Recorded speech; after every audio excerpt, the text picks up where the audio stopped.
오늘 저는 본문의 말씀을 통해서 다시 새롭게라는 말씀으로 은혜를 나누고자 합니다. 자, 요즘 현대인들의 작은 소망은 무엇일까? 그것은 삶에 별 염려 없고, 그리고 큰 고생하지 아니하고 안정된 그런 가정과 삶을 누리는 것 아니겠어요? 어떤 욕심 있는 사람들은 지금보다 좀 더 나은, 또 돈을 더 벌고 더 승진하고 좋은 환경 가운데 있는 것을 소망하겠지요. 그래서 우리의 삶을 뒤돌아보면은 먹고 사는 데 큰 지장 없고, 그냥 잘만한 집이 있고, 자녀들 크게 속색이지 않고, 안정된 직장 생활을 하게 되어지면은 우리의 삶 가운데 크게 걱정이 없다라고 생각을 합니다. 그러다 보니까 한 가지 우리에게 좀 문제가 생기는데, 그것은 뭐냐면은 다 그렇진 않지만은 하나님 관계가 점점 멀어지는 경우가 있어요. 자, 우리의 삶을 뒤돌아보면 우리의 삶은 고난 가운데 있을 때가 하나님과 가까이 교제할 수 있는 그런 시간이었어요. 그리고 우리가 어렵고 힘들 때, 인간의 힘으로 풀어갈 수 없는 상황이 우리의 삶 가운데 놓여질 때 우리는 어떻게 하죠? 기도하게 되어지죠. 하나님 앞에 예배하게 된단 말이죠. 근데 우리의 삶이 별 문제가 없고 편안하고, 그리고 형통한 것 같이 이렇게 보여지게 되어지다 보면은 점점 하나님 앞에 기도의 자리를 놓치게 되어지고, 우리의 예배의 자리를 놓치게 되어질 때가 많아지는 거예요. 그리고 우리의 육신적인 이런 삶의 환경이 그냥 편안하고 문제가 없다 보니까 도리어 이제 신앙 안에서의 생활이 부담스러울 수가 있어요. 그리고 좀 헌신하다 보면은 우리의 지금의 누리는 삶의 모든 것들이 좀 밸런스가 깨지는 것 같고, 그러다 보니까 마음에 부담을 갖게 되어지는 경우를 보게 되어집니다. 근데 성경에 보게 되어지면은 이 야곱이라는 사람이 과거에 그런 삶을 살았어요. 과거 이 야곱의 삶을 한마디로 얘기할 수 없지만 참 파란만장한 삶을 살았던 사람이 야곱인 것입니다. 야곱이 20년 전에 참 홀몸으로 도망쳐 나오다시피 한 그런 상황 가운데 삼촌 집에서 20년간 온갖 고생을 합니다. 그리고 20년 후에는요, 엄청난 반전의 인생이 되어지죠. 부와 명예를 한 손에 딱 부여잡습니다.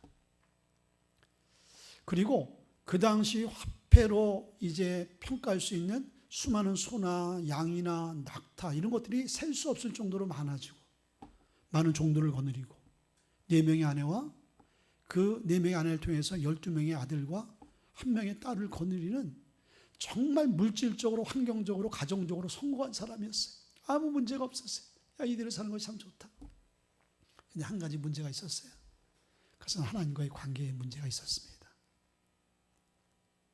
정말 너무나 편안하게, 너무나 안락하게 거주하는, 정말 이제 장소, 이곳에서 내가 장막 치고 잘 살아야 되겠다라는 그 세겜 땅에서 한평생 잘 편안하게 더 좋은 그 삶을 누릴 거라는 그런 기대를 하고 있던 그때에 문제가 터집니다. 그것이 이제 창세기 34장 30절에 이런 말씀이 있습니다. 야곱이 시몬과 레위에게 이르되, 그의 자식들인 거예요. 너희가 내게 화를 끼쳐 나로 하여금 이 땅의 주민 곧 가나안 족속과 불이 족속에게 냄새를 내게 하였도다. 나는 수가 적은즉 그들이 모여 나를 치고 나를 죽이리니 그리하면 나와 내 집이 멸망하리라. 이게 어떻게 된 것입니까? 정말 남부럽지 않는 자수성가에서 살만하고 이제 먹고 살만하고 누릴만한 그때에 생각지도 않고 뜻하지도 않은 가정에 일이 터진 거예요. 그것은 그 딸이 수치를 당하고, 그 사건을 알게 되어진 그의 오빠들이 그 수치를 이제 가져다 준 그 세겜 족속의 아들들을 다 살해를 해버리는 거예요. 살인자가 되어진 그 아들들이. 딸은 하나밖에 없는 외동딸은요, 성폭행을 당하고, 그 당시 고대시대 때 성폭행이라는 건 그 가문의 치욕적인 그런 흔적을 남기는 거예요. 아니, 여태까지는 그런 일이 없었는데, 너무나 편안하게, 너무나 안락하게, 너무나 잘 살아왔는데, 그리고 잘 살 거라고 기대했는데 생각지도 않은 일이 터진 거예요. 근데 이것이 우리의 인생인 거예요. 여러분들, 고난과 어려움, 불행한 일들을 당하는 사람들, 하나같이 여러분들 만나서 깊은 대화를 해보세요. 그 사람이 그러한 주인공이 되리라고는 꿈에도 생각 안 했어요. 나에게 왜 이런 일이 생겼을까? 원망을 하죠. 왜? 그런 일을 전혀 생각해보지 않았으니까. 야곱도 지금 그런 상황 가운데 있었던 거예요. 그 부와 명예, 수많은 그 물질들 무슨 소용이 있어요? 야곱이 고백한 것 같이 우리가 지금 망하게 되어졌도다. 망하기 일보 직전에 되어진 거예요. 자, 여러분들, 남 얘기 같죠? 이 이야기가 분명한 것은 하나님께서 저와 여러분에게 주시는 말씀이에요. 그런 일을 지금 어려운 상황 가운데 있는 셈일 수도 있고, 앞으로 하나님과의 관계가 이제 야곱 같은 삶이 되어지면 하나님이 반드시 그러한 코스를 걷게 하는 그러한 말씀을 주시는 것이 성경 아니겠어요? 성경은 지난날 믿음의 선진들이 걸어갔던 모든 상황과 환경에 속에서 하나님과의 관계를 이야기해 주고 있는 거예요. 성경이 하나님의 말씀이 아니면 그 말씀이 오늘날 우리와 상관없는 말씀이죠. 아, 그 당시 야곱은 그런 삶을 살았지, 나와 무슨 상관이야? 라고 그냥 치부해버리면 되는데, 야곱의 시대에 역사했던 그 하나님은 오늘 우리에게도 동일하게 역사하시는 하나님이기 때문에, 그 당시 살아계신 하나님은 지금도 살아계신 하나님이기 때문에, 야곱의 관계가 올바르지 못하면, 올 하나님과 나와의 관계가 올바르지 못한다면 하나님은 야곱에게 역사했던 그 모든 과정이 우리에게 그대로 하나님은 임하시는 하나님이라는 것을 알게 하시는 거예요. 자, 그런 시련을 당한 원인이 무엇인가? 여러 가지가 있지만 오늘 본문의 말씀을 통해서 1절에 이런 고백을 하고 있습니다. 하나님이 야곱에게 이르시되 일어나 베델로 올라가서 거기 거주하며 내가 내 형 에서의 낯을 피하여 도망하던 때에 내게 나타났던 하나님께 거기서 제단을 쌓으라고 말씀드리고 있어요. 자, 여러분들, 우리의 삶 가운데 예상치 못했던 어려움이 올 때가 있어요. 늘 얘기하는 거지만 두 가지의 관점인 거예요. 하나는 하나님께서 우리의 성장을 훈련과 연단을 통해서 더 크게 쓰시려는 거죠. 우리의 믿음을 보시려고. 그게 욥의 케이스인 거예요. 욥은 정말 의롭게 살았어요. 하나님밖에 몰랐습니다. 그리고 정말 주의 말씀대로 살려고 몸부림쳤던 사람이에요. 근데 그에게 감당할 수 없는 어려움이 왔단 말이죠. 그것은 그의 죄 때문이 아니죠. 그런데 욥 외에 대부분의 사람들을 보게 되어지면요, 우리의 허물 때문인 거예요. 우리가 자초한 심은 대로 거두는 그런 결과가 대부분이 우리가 겪고 있는 고난의 모습이라는 거예요. 오늘 야곱도 1절에 있는 말씀, 하나님께서 베델로 가서 제사를 드려라, 예배를 드려라. 왜? 지금 예배의 삶을 살지 못하니까. 근데 이 말씀은 야곱이 먼저 창세기 28장 22절에 자기가 입으로 먼저 고백한 이야기인 거예요. 형 에서의 그 축복권을 빼앗아서 그 사실을 알게 된 형이 야곱을 괘씸해서 죽이려 할 때 맨발로 그냥 도망가 버리는 거예요. 아무것도 가진 거 없이 지팡이 하나 들고 단신 홀몸으로 그냥 갈 길을 모르지만 도망 나왔어요. 광야에서 밤이 되어서 잠을 자다가 하늘문이 열리고 하나님의 임재가 있고, 야곱을 불쌍히 여긴 하나님께서 그를 찾아가서 두려워하지 말아라, 내가 너와 함께 할 것이고 내가 너에게 복을 줄 것이다. 근데 야곱이 뭐라고 얘기해요? 창세기 그 28장 22절에 하나님이 나와 함께 하신 그 은혜를 내가 정말 잊지 못하고, 너무 내가 그 하나님 나를 그렇게 축복하시면 내가 바로 이곳에 단을 쌓고 하나님께 예배하겠습니다, 약속했단 말이죠. 근데 그 약속을 까마득하게 다 잊어버린 거예요. 약속을 지키지 않은 것이죠. 여러분들, 인간과의 관계 안에서 우리는 약속을 어길 때가 있어요. 그건 어쩔 수 없는 상황이죠. 그러나 보다 그렇지만 하나님은 우리가 하나님 앞에 서운한 것을 하나님이 기억하세요. 그래서 우리가 신명기서 계속 이제 모세가 가나안 땅에 들어가기 전에 이스라엘 백성들에게 율법을 통해서 계속 말씀하시는 말씀 중에 반복되어지는 게 뭐냐? 너의 서원을 갚으라. 너희가 하나님 앞에 서운한 거 있으면 그 서원을 반드시 갚으라고 말씀해 주고 있어요. 오늘 야곱은요, 그 하나님과의 약속을 지키지 않았기 때문인 거예요. 그 약속 까마득하게 잊어버렸어요. 왜? 먹고 사는데 지장이 없고, 그러다 보니까 지금까지 이 모든 것들이 하나님의 은혜라는 것을 잊어버린 거죠. 그리고 하나님 관계 속에서 자기가 지켜야 될 것을 잊어버린 거예요. 그때 하나님은 그 약속을 지키게 하게끔 찾아오신다는 거예요. 두 번째는요, 자신의 일을 먼저 생각했기 때문인 거예요. 자, 오늘 33장 17절의 말씀 보니까 이런 말씀이 있습니다. 야곱은 숫곳에 이르러 자기를 위하여 집을 짓고 그의 가축을 위하여 우락간을 지었으므로 그 땅 이름은 숫곳이라 부르더라. 이 이야기의 그 배경은 뭐냐면은 야곱이 20년 동안 삼촌 집에서 정말 고생했잖아요. 삼촌이 보통 사람이 아니거든요. 야곱을 속여서 자기 딸들을 다 야곱의 아내로 이제 7년 일할 수 있도록 진짜 품삯도 안 주고 노동을 시킨 거예요. 근데 야곱이 또 어떤 사람입니까? 아주 머리가 비상한 사람이. 그러다 보니까 거기서 막 이 두뇌 싸움하고 막 수단 방법 가리지 않고 어쨌든 삼촌을 능가하는 부자가 되어진 거예요. 엄청난 부를 누렸어요. 그 모습을 본 삼촌이 견딜 수가 없는 거야.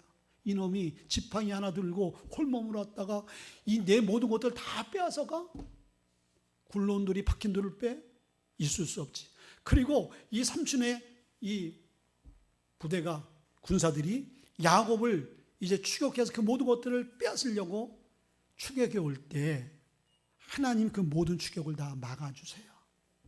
그리고 33장 17절에 이제 하나님 그 전에 31장 13절에 뭐라고 말씀해 주냐면은 이런 말씀이 있어요. 나는 베델의 하나님이라 내가 거기서 기둥에 기름을 붓고 거기서 내게 서원하였으니 지금 일어나 이곳을 떠나 내 출생지로 돌아가라 하셨느니라. 이 말씀은 뭐냐면 밧단 하림, 그 외삼촌 집에서 떠나기 전에 하나님께서 이 야곱에게 임하셔서 말씀하신 거예요. 그 떠나야 될 장소를 어디로 말씀하냐면 베델로 말씀해 주고 있어. 그곳으로 가라. 근데 삼촌의 군대들이 쫓아오면서 자기 생명의 위협을 가할 때 다 막아주셨잖아요. 그럼 야곱이 어디를 가야 돼요? 바로 베델로 가야죠. 왜? 출발할 때 하나님께 말씀하셨단 말이에요. 근데 야곱이 33장 17절에는 그 베델로 가지 않고 숫곳이라는 곳에 머무른 거예요. 숫곳이라는 곳을 보니까 자기 수많은 그 양떼와 소와 낙타들이 우거하게 너무나 좋은 푸른 초장 쉴 만한 물가, 옥토, 땅들이 다 있는 거예요. 그러니까 이 야곱은 그곳에서 자기를 위하여 동물들을 쉴 만한 그런 우리를 젓고 그리고 그곳에 땅을 사서 정착하려고 야곱이 딱 생각하고 있었던 거예요. 이건 뭐예요? 하나님의 말씀을 생각하지 않고 누구를 생각한 거예요? 자기만을 생각한 거예요. 자, 여러분들, 우리는요, 신앙 공동체, 우리가 예수님을 고백하고 주님 앞에 예배하는 순간서부터 우리는 하나님을 떠나 살 수가 없어요. 그 얘가 우리 아버님이 아주 초등학교 때 YMCA 그 종로 옆에서 사셨는데 그곳에서 교회를 나갔어요. 그리고 초등학교 교회를 나갔다 아주 오랜 수십 년을 하나님을 모르게 떠나 살다가 저희 아버님이 거의 한 70이 돼서 하나님 앞에 나오게 되어진 거예요. 결국 하나님이 부르신 거예요. 누굴 통해서? 저를 통해서. 하나님이 저를 육체의 질고를 허락해서 제 몸을 쳐서 병들게 만들고, 사랑하는 아들이 병들고 사랑하는 아들이 그 병 가운데서 하나님을 찾고만 치료되려고 막 몸부림치는 모습 속에서 그분들이 주님 앞에 나오는 계기가 되어진 거예요. 결국 하나님 부르신단 말이에요. 저와 여러분들도요, 아니 난 신앙지 안 맞아, 난 체질이 안 맞는 것 같아, 난 기독교가 안 맞는 것 같아, 불교로 가야 될 것 같아. 여러분들 될 것 같아요? 이미 여러분들은 끝난 거예요. 이미 여러분들 하나님 떠나 살 수가 없어요. 여러분의 운명은 하나님 손에 딱 있는 거야. 그래서 하나님이 여러분 삶을 이끌어가는 거예요. 지금까지 여러분들의 생각대로 오신 것 같지요? 그걸 갖다가 착각이라는 거예요. 하나님의 계획 가운데로 이끌어가는 하나님 반드시. 자, 우리의 생각대로 우리가 살아갈 때 하나님은 우리의 생각을 딱 이제 막습니다. 그리고 이제 네 생각대로 네 마음대로 살려고 그러니까 너를 위해서 이제 이곳에 정착하려고? 아니지. 네가 가야 될 곳은 베델이야. 왜? 그곳에 있어야지 너는 예배자로 설 수 있어. 숫곳, 이곳은 우상 숭배하는 곳인데 네가 예배할 수 있겠니? 이 말씀을 하고 있는 거예요. 세 번째는 그가 고난을 당하는 이유 중에 세상에 이미 물들어 사는 그러한 가정과 자녀들이 되어져 버린 거예요. 그것이 34장 1절에 레아가 야곱에게 낳은 딸 디나가 그 땅의 딸들을 보러 가더니라고 말씀이 있어요. 자, 디나는 하나밖에 없는 아주 귀한 외동딸인 거예요. 근데 이 딸이 세겜이라는 지역에서 딱 정착을 하면서 그 딸의 그 지역의 이제 문화, 환경, 그 사람들이 어떻게 사나? 그게 너무 좋아 보이는 거야. 그 사람들의 모든 문화와 패션과 먹거리나 놀이문화 이런 것들이 참 좋아 보이니까요. 함께 섞이고 싶은 마음이 있었겠죠. 그게 보러 간 거예요. 이거는 이 디나의 모습을 하나님이 단편적으로 보여줬지만은 이미 야곱의 자녀들도 세겜 땅이라는 그 지역에서 그렇게 물들어가고 있는 거예요. 하나님이 딱 보게 되어지니까 안 되겠군요. 하나님의 자녀들이 세상 가운데 있지만은 세상과 구별되어진 삶을 살아야 되는 거예요. 여러분들 세상 사람들과 함께 살지요. 그렇지만은 구별되어져야 돼요, 여러분들. 예수 믿지 않는 사람들이 이 사람 나하고 똑같네. 아니 나보다 더하네. 갈 때 다 가고 마실 거 다 마시고 뭐 할 거 다 하고. 여러분들 그렇다면 예수 믿지 않는 사람들이 여러분 봤을 때 인정해 주겠어요? 하나님 더더욱 아니죠. 그래서 우리는 세상 가운데 있을지라도 저 사람이 크리스찬이구나. 어제 우리 한호진 대표가 또 우리 아크 팀들이 또 교제 시간을 가졌어요. 근데 어디 뭐 우라몽탕인지 뭐 우랑질인지 여러분들 그 커피숍이라는 데가 있더라고요. 난 우라몽탕인 줄 알았어요. 우라몽탕. 근데 우랑지라는 지역인데 카페를 갔더니요. 제가 설교하다 별들이 다 합니다. 카페가 정글이야, 정글. 그래서 우라몽탕이 나올 만하더라고 그러니까. 근데 이 이름이 카페 이름이 우랑질인데 커피값이 오랑주리 여기에 생명 걸지 맙시다. 커피값이 너무 비싸요. 뭐 차 한 잔 마시는데 차가 13,000원인가? 너무 비싸요. 우리 그냥 구경만 하고 그냥 가려고 그랬거든요. 근데 한호진 대표가 와가지고 차를 다 쐈어요. 10몇만 원 내가지고 다 계산해가지고 차를 마시고 교제하고. 근데 그 친구가 얘기하는 게 사업을 하다 보니까 주님의 이름으로 사업하다 보니까 너무 힘든 부분이 많은 거예요. 넘어야 될 장벽이 많고 유혹이 많은 거예요. 자, 비즈니스를 하다 보니까요. 또 사업하는 사람들이 모이니까요. 술자리가 기본인 거예요. 아주 그러한 장소와 그런 환경이 계속 주어지는 거예요. 근데 한호진 대표는요. 그런 장소를 안 가는 거예요. 술을 안 먹습니다. 세상적인 방법으로 로비 안 합니다. 세상적인 방법으로 그들과 관계를 안 가져요. 그 사람들이 처음에 불편하다가 이상하게 생각하는 거예요. 야, 예수 믿는 다른 사람들도 똑같이 비즈니스 할 때는 다 같이 하는데 너는 왜 유독 그러냐? 근데 나중에 시간이 지나면서 이 사람들이 귀하게 생각하는 거예요. 얘는 우리와 다르구나. 돈이 좀 있고 명예가 있고 좀 잘 나가는 환경이 되어지면은 다들 이렇게 변화되어지는데 이 친구만은 끝까지 말씀 붙들고 나가는 모습을 보면서 그런데요. 그게 형통의 비결인 거예요. 자, 여러분이 비즈니스를 하면서 그럴 수밖에 없는 상황이 되어져서 그렇게 비즈니스 한다? 그건 세상의 방법인 거예요. 하나님은 그거 하나하나 기억하세요. 어느 한 순간 그것이 딱 차게 되어지면요. 다 하나에서 쓸어버리는 거예요. 너 안 되겠다. 네 모습이 이래서 되겠니? 하나님의 자녀가 이렇게 살아면 되겠어? 너 이것으로 비즈니스 하니? 하나님의 은혜로 비즈니스 해야 되는 거 아니야? 하나님이 그럴 날을 보여주는 거예요. 야곱이 그랬어요. 수단 방법 가리지 않고 내가 20년 동안 부를 딱 이루었다고 생각하는데 하나님 편에 봐서는 너 그거 너의 노력 아니잖아. 다 내가 허락한 거 아니니? 그럼 처음서부터 마지막까지는 다 내가 너에게 준 거야. 너에게 은혜를 베푼 거야. 그럼 너는 어떻게 되겠니? 그 은혜 감사하며 하나님을 잊지 말아야 되는 거 아니니? 그리고 내가 너에게 당부한 삶을 살아야 되는 거야. 이것을 지금 말씀하고 있는 거야. 그런데 이 야곱의 삶은요, 이미 세상에 다 물들어 버린 거예요. 세상의 방법대로 풍습대로 자녀들이 다 따라가는 거예요. 자기조차도 그런 삶을 살아가고 있는 거예요. 여러분들, 우리만큼은, 우리 무주의만큼은 뭔가 다르구나, 뭔가 세상과 구별되어진 모습이 있구나라는 것을 보여줄 수 있기를 바라요. 그래서 고린도후서 6장 14절 16절에 보니까 너희가 믿지 않는 자와 멍해를 함께 하지 말라. 불법이 어찌하여 빛과 어둠이 어찌 사귀며 그리스도와 벨리알이 어찌 조화를 이루며 믿는 자와 믿지 않는 자가 어찌 상관하며 하나님의 성령과 우상이 어찌 일치가 되리요라고 말씀드렸어요. 물과 기름이 섞일 수가 없잖아요. 그렇죠? 물과 기름은 전혀 섞일 수 없습니다. 우리는 여러분들 구별되어진 삶을 살아야 되는 거예요. 야곱이 그것을 놓쳤어요. 그리고 야곱은요, 하나님의 은혜를 잊어버린 거예요.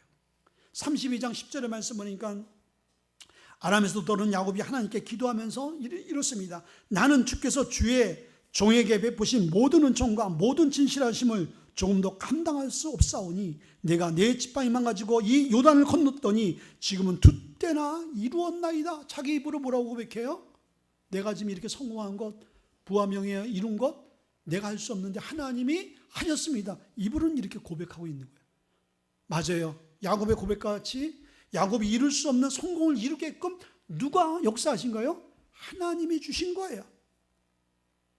그리고 창세기 33장 1절과 4절에 보니까요, 또 그가 돌아오는 길에 에서가 400명의 장정을 데리고 온다는 말을 듣고 눈앞이 이제 캄캄해지잖아요. 그러면서 그가 이제 하나님께 기도합니다.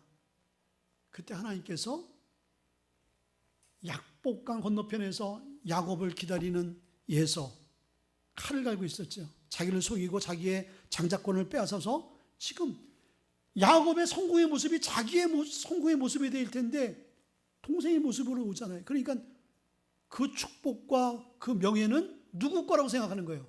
에서 자기 거라고 생각하는 거예요. 그럼 못 견디는 거죠. 이놈이 감히, 그리고 금유한양 고향으로 올라 그래? 네가 죽으려고 한장했구나, 이런 마음을 갖고 있는 거예요. 칼을 갈고 있어요. 400명을 거느리고 이제 야곱을 죽이려고 그래요. 여러분들, 죽음 앞에 부귀영화 명예 무슨 소용이 있어요? 여러분, 내일 죽는다고 생각해 보세요. 여러분의 집, 여러분의 차, 여러분의 남편, 여러분의 자녀 의미 있을까요? 죽으면 다 끝나는 거예요. 야곱이 그 상황이 됐어요. 근데 그때 하나님께서 그 에서의 마음을 움직여 주셨어. 고비를 넘겨 주셨단 말이에요. 위기를 넘기게 하셨어요. 결국은 뭐예요? 모든 것이 다 하나님의 은혜였다라는 거예요. 여러분들, 우리도 하나님의 은혜인 거예요. 지금 이 자리에 있는 것도 하나님의 은혜인 거예요. 예배할 수 있는 거 하나님의 은혜인 거예요. 하나님이 다시 부르지 않고 하나님 우리를 부르지 않으면요, 이 예배의 자리를 우리를 부르지 않으면요, 어느 누구도 이 예배의 자리에 올 수 없어요. 근데 하나님께서 우리를 부르셨다는 건 뭐예요? 하나님 우리를 사랑하시는 거지. 하나님 우리를 통해서 다시 한번 회복하기 위한 하나님의 귀한 섭리가 있는 거예요. 그러면서 이제 야곱에게 하나님 처방을 내립니다. 하나님 명령하십니다. 뭐라고 얘기해요? 오늘 1절에 처음으로 돌아가라고 말씀드렸어요. 자, 여기 내가 내 형 에서의 낯을 피하여 도망갔던 때에 내게 나타났던 하나님께로 나아가라고 하나님께서 말씀해 주셨어요. 그것은 어디예요? 초심. 정말 하나님을 만났던 곳. 하나님과의 관계 안에서 감격을 하고 확신과 소망과 두려움이 다 떠나면서 이제 믿음으로 나갔던 그 장소, 그곳, 그 시기, 그 시간으로 가라는 거예요. 여러분들, 우리가 이제 신앙생활 하다 보니까 여러분 어떠세요? 매일매일이, 매주일이 이렇게 설레고 정말 기다려지고 감사해요? 이번에 이제 기독교 어떤 신문을 봤더니 요즘에 그 슬로건이 뭐냐면요, 예배를 다시 회복하자. 그 슬로건이 계속 돌고 있어요. 왜냐하면 코로나19 때문에 3달 넘도록 지금 예배가, 또 이번에 이태원 사건이 딱 터지면서 온누리교회 같은 경우는 영상 예배로 또 돌려버린 거예요. 큰 교회니까 혹시나 한 사람에도 생기면은 그 엄청난 큰 교회가 다 문을 닫아버려야 되니까 다시 이제 이런 상황이 되어졌단 말이에요. 이런 상황이 계속 지속되어지다 보면요, 이 짧은 기간 또 기간 동안에도요, 미국의 그 크리스찬들 대상으로 코로나19 기간 동안 당신들은 영상으로 예배를 드렸냐? 70%가 영상으로 예배를 안 드렸대. 그러니까 자기 할 일 다 하는 거예요. 이미 그런 환경이 주어지게 되어지니까 예배하고 멀어지는 거예요. 우리가 여러분들 예배를 하루 이틀 드리고 은혜 없이 예배를 드리고 형식적으로 예배 드리다 보면요, 그렇게 수십 년이 쌓이다 보면 모르는 거야. 그냥 우리는 그냥 타성에 젖어가지고 그냥 어디 홀린 듯이 그냥 예배당에 앉아 있는 거예요. 홀린 듯이 나가니 그러다가 이제 끝나면은 어디론가 손사이같이 다 사라지잖아. 자, 여러분들 우리가 그런 삶을 산다면, 그렇죠? 어떻게 하겠어요? 돌아가야 돼요. 회복해야 돼요. 회복할 때 은혜가 있는 거예요. 이제 부부 생활 이제 오래 하신 이제 부부들은요, 남편이나 아내 얼굴 보면요, 그러려냐죠. 예? 근데 무슨 소리가 많더라고요. 뭐 요즘 아내들이 남편들을 폭행하는 사람 많은데, 어떤 뭐 나이별로 이게 쭉 어떤 그 개그맨이 얘기하는데요, 남편 눈 떴다고 맞았대요. 눈을 떴다고. 이제 그런 시기가 이제 오나 봐. 어? 얼마나 미우면은. 그냥 봐도 결혼하기 전에 연애 결혼했으면 얼마나 설렜을 거예요. 근데 수십 년 살다 보니까 아유, 내가 어떻게 저 인간하고 살게 됐나. 근데 그 상황이요, 와요. 그렇다고 제가 왔다는 게 아니에요, 여러분들. 오해 마세요. 세상 사람들이 그러더라고요. 예. 주위에 또 우리 교회 말고 다른 사람들 얘기 들어보니까요, 비일비재하더라고요, 그런 사람들. 응? 어떤 사람이 이제 다시 태어나도 당신 아내하고 살겠냐 그랬더니요, 이 사람이요, 안 산다 그랬어요. 왜 안 사냐 그랬더니, 어떻게 이 귀한 이분을 어떻게 내 혼자 살 수가 있느냐, 다른 사람에게 기회를 줘야지, 이렇게 얘기했다는 거예요. 너무나 이제 좋은 말로 설득을 했지만은 그게 아니죠. 초심으로 돌아가야 되는 거예요. 여러분들 삭개오가 예수님을 만났잖아요. 악한 사람이었고 불의한 사람이었고 욕심이 많은 사람이었잖아요. 뽕남에서 예수님을 만난 거예요. 그 삶이 변화되어졌어요. 그리고 욕심을 다 욕심을 내려놓고 주님을 만나니까 그 마음속에 뭐가 있어요? 평안이 없었는데, 세상의 모든 것들을 다 부여잡고 있었는데 평안이 없었어요. 늘 외로웠고 늘 혼자였어. 근데 예수님을 만나니까 다 채워진 거야. 그 안에 다 평안도 있고요, 감사도 있고요, 은혜도 있고요, 삶의 보람도 있는 거예요. 변화되어졌잖아요. 예수님 십자가에 못 박혀 돌아가셨어요. 그리고 부활하셨어요. 예수님을 두 눈으로 볼 수 없잖아요. 야곱이 어느 날, 이 삭개오가 어느 날 나갔다 오면은 눈이 퉁퉁 부어서 오는 거예요. 아내가 참 이상하다. 이 사람이 싸움을 하나 뭐 하나. 어느 날은 이 삭개오가 나갈 때 이 아내가 몰래 쫓아나가서 미행을 한 거예요. 남편들 미행하지 마세요. 그럼 이 양반이 왜 이렇게 매일 눈이 부어서 오나 쓱 갔더니 남편이 예수님을 만났던 뽕나무로 갔더래요. 뽕나무를 싹 쓰다듬고 끼워안기도 하고 그 밑에 있던 잡초들도 뽑고 물도 주고 하면서 나무를 잡고 이렇게 울더래요. 삭개오가. 왜 울까요? 아무도 자기를 알아주지 않고 친구 되려하지 않고 자기가 왕따였고 삶에 참된 만족도 없었고 내가 왜 사나? 그런 돈밖에 모르던 나였는데 예수님이 자기를 기억하시고 자기 이름을 불러주시고 그리고 이 삭개오의 집에 유하겠다고 말씀하시고 사랑과 은혜를 베풀어 주신, 그래서 자기 삶이 변화되어져서 지금 너무 행복하고 복된 삶을 살게 되어진 이 삭개오가 과거를 생각하니까 너무나 감사한 거야. 그 예수님이 그리운 거야. 예수님이 볼 수 없지만은 예수님의 은혜가 있었던 그 장소를 찾아가는 거예요. 자, 여러분들, 성전이 그런 곳인 거예요. 여러분들 힘들고 어려울 때, 저는 힘들고 어려울 때, 아무도 없을 때 성전에 와서 그냥 바닥에 저는 무릎을 꿇어요. 아무도 없을 때. 맨바닥에. 저는 무릎 꿇고 기도하는 것이 습관이 됐거든요. 그리고 고개를 쳐박고 가만히 있으면요, 하나님의 위로가 들려와요. 자, 여러분, 성전이 하나님과의 첫사랑이 있었던 그곳이잖아요. 초심을 회복해야 되는 거예요. 야곱은 초심을 잃어버린 거예요. 하나님께서 처음으로 돌아가라. 첫사랑을 다시 회복하자. 그것이 네가 살 길이고 네가 행복해질 수 있는 길이야라고 말씀하고 있는 거예요. 그리고 야곱은 다시 예배자로 섭니다. 자, 1절에 내가 내 영 에서의 낯을 피하여 도망갔던 때에 내게 나타났던 하나님께 거기서 제단을 쌓으라. 네가 참 행복해질 수 있는 거, 너 물질 누려봤자 행복하던 아니잖아. 네 삶에 예상치 못한 문제 때문에 네가 괴로워하고 네가 인간의 힘으로 풀 수 없는 상황 가운데 있었잖아. 자, 이걸 뭘 얘기하니? 네가 예배를 놓쳤기 때문인 거야. 너 예배의 자리를 찾아야 돼. 그러면서 하나님께서 초청하는 거예요.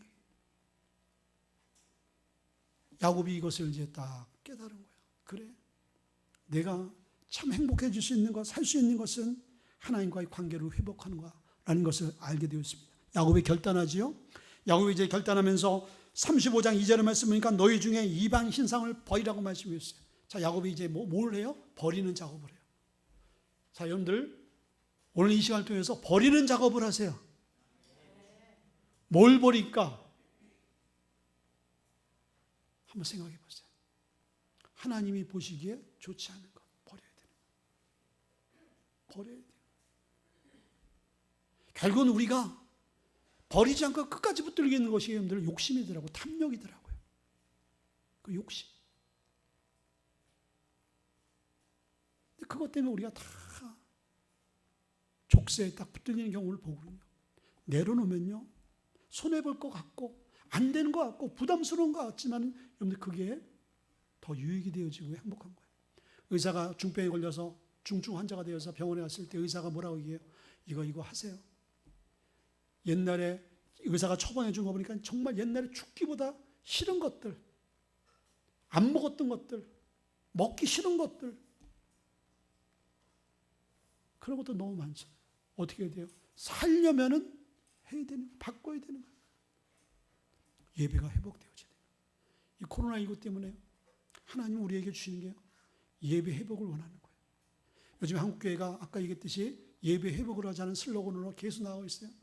어느 교회 간증을 제가 딱 봤어요.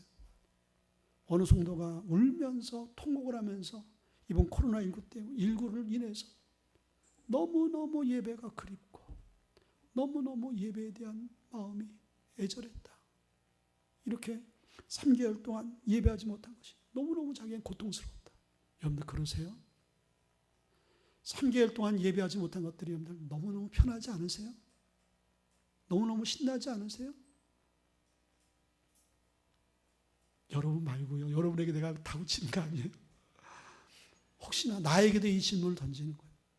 근데 그 성도의 집사님의 눈물을 보면서 제 마음이 회개가 되더라고요. 나는 정말 이 집사님의 마음같이 저런 애절함이 있었나? 이런 간절함이 있었나? 도리어 이런 예배를 통해서 내가 더 무뎌지고 더 편해지고 더 주님 곁을 더 멀리 나가는 그런 상황이 되지 않았나? 그런 생각이 들더라고요. 여러분들 늘 얘기하는 것처럼 전 설교에 늘 오늘 설교가 여러분들 저번 주의 설교고 저번 주의 설교가 거의 동일한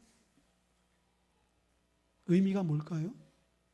그것은 우리가 그렇게 살아야 되기 때문인 거예요. 목사님 좀 쇼킹하고 좀 새로운 것 늘 좀 목사님 좀 말씀해 주세요. 그렇게 요구할지라도 죄송합니다. 그건 안 되겠어요. 왜 안 되느냐? 먼저 우리가 과정을 하나씩 밟아 가야 되기 때문인 거예요. 1단에 있으면요, 아직 1단에 머무르면요, 우리가 1단을 다 정리하고 2단으로 넘어가야 되는 거예요. 그럴 때 하나님께서 또 다른 메시지를 우리에게 주십니다. 두 번째는요, 정결하라고 말씀했어요. 2절에 자신을 정결하게 하라고 주님께서 말씀해 주고 있습니다. 왜? 베드로전서 1장 6절에 말씀하니까 내가 거룩하니 너희도 거룩하고 정결하라고 말씀하고 있어요. 물과 기름을 섞일 수 없는 거예요. 그렇죠? 우리 세상 속에 있지만은 세상과 함께 섞여 살 수 없는 존재로 하나님께서 만드신 거예요. 그러니까 힘든 거예요. 섞일 수 없는데 섞이려니 얼마나 힘들겠어요. 제가 몇 번 간증했죠. 전철을 탔는데 노숙자 옆에 탄 거예요. 진짜 깜짝 놀랐어요. TV에서 나오는 그런 막 머리는 까치 머리하고 날씨는 그렇게 덥지 않은데 그 겨울 파카가 그 검정색이 아닌데 그냥 반질반질한 그 때 때문에 윤기가 나고 유광이 돼버렸어. 냄새가 얼마나 진동한 옆에 그것도 또 내 옆에 딱 앉아. 하나님 날 테스트하는 거 시험하는 거. 자동적으로 이제 뻘떡 일어나고 싶은데 안 돼. 근데 옆에 앉았던 사람은 그 사람이 오자마자 뻘떡 일어나더라고. 그리고 옆에 앞에 자리가 있으니까 글로 가고 다른 사람은 저쪽에 가서 서 있더라고. 나 혼자만 거기 앉아 있는 거야. 근데 갈등이 되더라고. 뻘떡 일어날 텐데. 목사잖아. 나 먼저 일어나면은 이거 주님의 명예를 걸고 이건 주의 명예를 이거 실추시키는 거잖아요. 꽉 참고 너무너무 냄새가 진동한 거야. 진짜 그날따라 내가 좀 이렇게 옷을 깔끔하게 입었는데 그냥 대조될 정도로 그냥 그 사람이 또 왜 또 이렇게 옆에 좀 자리가 있는데 좀 떨어져 앉으면 좋을 텐데 이렇게 또 붙어 앉아가지고 이게 또 닿았어 또 이게 힘들더라고요. 솔직히 힘든 거예요. 마음 같아서는 그냥 당장 나도 일어나고 싶은데 내가 예수 믿는 사람이란 그 이유 때문에 어떻게 보면 형식적이 될 수도 있겠죠. 그냥 있었어요. 그냥. 자, 하나님이 우리를 봤을 때 그런 모습 아닐까요? 하나님은 뻘떡 일어나고 싶어. 우리가 하나님 앞에 행한 그 모습을 보여야 되죠. 뻘떡 일어나고 싶은데 예수님 때문에 참는 거예요. 예수님 때문에. 아버지, 내가 이 아들 때문에 이 딸 때문에 내가 십자가 졌어요. 고난 당했어요. 나를 봐서라도 지금 이 자리에 계세요. 나를 봐서라도 함께 해주세요. 여러분들 우리 자신이 스스로가 정결하게 될 때 주님과 연합할 수가 있고 주님이 내 안에 내가 주님 안에 거할 때 무엇이든지 구하라 그리하면 이루리라. 하나님 우리와 삶 가운데 임재하는 것이 복인 거예요. 예수를 50년, 30년, 60년, 70년 되었어도 주님과 나와의 관계가 따로 호흡이 되어지면요 상관없는 관계가 되어지는 거예요. 그건 종교 신앙생활 한 거예요. 신앙생활 한 거예요. 종교 생활만 한 거예요. 그러나 정말 믿음의 생활을 한 것은요 주님과 나와 연합의 삶을 사는 거예요. 아멘. 자, 그러면서 의복을 바꾸라 그랬어요. 의복. 그렇죠? 에베소서 4장 22절과 25절에 너희는 유혹의 욕심을 따라 썩어져가는 구습을 쫓는 옛사람을 벗어버리고 오직 심령으로 새롭게 되어 하나님을 따라 의와 진리와 거룩하고 지음받은 새 사람을 입으라. 하나님께서 허락하신 은혜의 옷을 입으라는 거예요. 세상의 옷 입으면 다 멋져 보이죠. 다 좋아 보이죠. 따뜻해 보이죠. 그러나 그것은 유행이 지나갑니다. 그럼 또 다른 것을 우리가 또 찾아야 되는 거예요. 요즘에 또 보니까 또 나팔바지, 우리 전사님 또 조나님 전사 나팔바지를 입었더라고요. 옛날에 또 이렇게 쫄로 입었는데. 자, 그러면 이제 나팔이 들어오면 이제 쫄은 이제 쫄쫄이 바지를 이제 가는 거예요. 또 이제 나팔바지를 입다가 또 이제 쫄 시대가 오면 또 나팔바지는 가는 거예요. 그런데 세상 것은요, 그렇게 추구하다 끝나버리는 거예요. 하나님이 허락하신 것은요, 변함이 없어요. 아멘. 그래서 세상이 주지 못하는 평강을 내가 너에게 준다.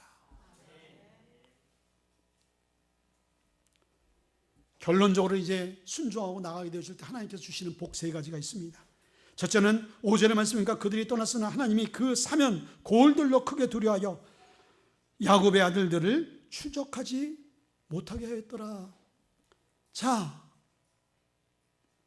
야곱의 아들들이 세겜의 그 옆에 함께 동맹을 맺었던 족속들이 이것 봐라, 우리의 동맹을 맺었던 형제 족속들을 다 죽이려고 추적한 거예요. 가정과 여러분들 군대, 민족인데 어떻게 상대하겠어요? 100% 죽는 거죠. 근데 하나님께서 어떻게 했어요? 다 막아주신 거예요. 그들의 마음속에 두려움을 주신 거예요. 여러분들 세상 사람들과 어떤 관계 안에서 여러분들이 피해를 입어야 될 상황 가운데 두려워하지 마세요. 기도하세요. 하나님이 그들의 마음속에 두려움을 주세요. 아멘. 아, 저 사람 건드리면 안 되겠구나. 그런 하나님 보호하심이 있게 되어진단 말이에요. 그런데 이 보호함이 있게 되어질 때 마귀들도 우리의 손 못 대는 거예요. 근데 하나님도 손 떼고 그럼 마귀들이 달려오는 거예요. 동물의 왕국을 보게 되니까요, 사자가 어떤 사슴 같은 거를 이제 사냥을 했더라고요. 근데 그 옆에 사자보다 약한 짐승들이 주위에서 먹을 게 이제 생겼으니까 그 광야 같은 그 정글에서, 그러니까 사자가 있으니까요 접근을 못하는 거예요, 이것들이. 근데 사자가 좀 딴 데 돌리면 쓱 와서 먹으려다 르릉 가면 다 도망가는 거예요. 자, 여러분들, 그러나 그 사자가 이제 배불리 먹고 떠나니까요, 그 옆에 하이에나 이리 이런 것들이 그냥 쏜살같이 몰려들어서 그걸 뜯고 있더라고요. 근데 우리가 그런 존재인 거예요. 우리가 대단히 강한 존재 같지만요, 하나님이 떠나버리면요, 우리는요 끝나버리는 거예요. 육체가 무너져버리고요, 정신과 마음이 무너지고 생활이 무너지는 거예요. 왜? 사단이 공격해 오기 때문인 거예요. 그러나 그 모든 사단의 공격과 모든 영육 간의 질병의 모든 사건, 사고를 막아주시는 이가 누구예요? 하나님이신 거예요. 그래서 여러분들, 지금까지 지켜주신 하나님의 은혜를 감사해야 되는 거예요. 두 번째는 예배자가 됐어요. 7절에 보니까 그가 거기서 제단을 쌓고 그것을 엘베델이라 불렀으니 이는 그의 형 낫을 피할 때에 하나님이 거기서 그에게 나타나셨음이더라. 하나님 기어코 그 단에서 하나님 앞에 예배할 수 있도록 만든 거예요. 예배자를 세운 거예요. 예배자가 복이 있는 거예요. 마지막으로는 이름을 바꿔줬어요. 10절에 보니까 하나님이 그에게 이르시되 내 이름이 야곱이지만은 내 이름을 다시는 야곱이라 부르지 않겠고 이스라엘아 내 이름이 되리라 하시고 그의 이름을 이스라엘아 부르셨다라고 말씀드리고 있어요. 그전에는 야곱은 뭐예요? 움켜잡다는 거예요. 야곱은요, 변화되기 전에는 세상과 어떻게든지 움켜쥐려고 몸부림쳤던 사람인 거예요. 근데 이 야곱이 하나님 만나고 예배자로 딱 쓰니까요, 그 인생이 바뀌면서 그의 모든 삶의 체질이 바뀐 거예요. 이스라엘로 바뀐 거예요. 이스라엘은 뭐예요? 승리자예요. 승리자. 하나님이 인정해 준 사람이 됐다는 거예요. 말씀이 맺겠어요. 오늘 여러분들은 야곱이세요? 이스라엘이세요? 속으로 한번 여러분 자신을 뒤돌아보세요. 나는 야곱인가? 세상 것 그냥 놓지 못하고 그거 붙들고 아둥바둥하고, 그게 어리석은 건데, 그게 영원하지 않는 것인데, 그가 고난을 통해서 깨닫는 것은 하나님 없이는 안 되는구나, 하나님 없이는 행복해질 수 없구나라는 것을 알게 되어진 거예요. 하나님 없이는 안전할 수 없구나. 이스라엘로 바뀌어진 이 야곱, 진정한 승리자, 진정한 하나님이 함께하는 자, 하나님이 인정하는 자가 되어진 거예요. 오늘 저와 여러분들이 그러한 은혜가 다시 한번 새롭게 있기를 주의 이름으로 축원드립니다. 우리 한번 다 같이 눈을 감고 기도합시다.